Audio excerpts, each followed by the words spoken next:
ब्रेकनंतर बुलेटिनमध्ये पुन्हा एकदा स्वागत. काही महत्त्वाच्या बातम्या वेगवान.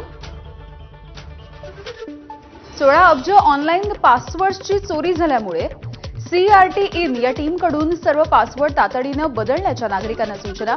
सुरक्षेसाठी मल्टी फॅक्टर ऑथेंटिफिकेशन आणि अँटीव्हायरस वापरण्याचं सुद्धा आवाहन.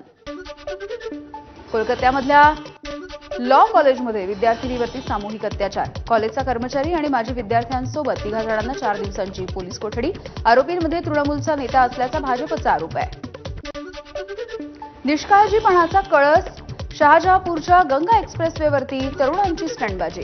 गंगा एक्सप्रेसवेवरच्या तरुणांचा व्हिडिओ सध्या व्हायरल होतोय. प्रशासनाच्या भूमिकेवरती प्रश्नचिन्ह. बंगळुरूमध्ये जीव धोक्यात घालून एक बहाद्दर फणस तोडण्यासाठी गेला.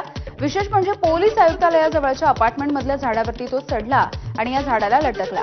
या व्यक्तीला पोलिसांनी खाली चादर पकडून अलगदपणे झेललं आणि त्याची सुटका केली आहे. इटलीमधल्या वैज्ञानिकांनी आयन कब MQ हा लहान मुलांसारखा दिसणारा ह्युमनॉइड रोबोट तयार केलेला आहे. एखाद्या ठिकाणी जर आग लागली तर तो हवेमध्ये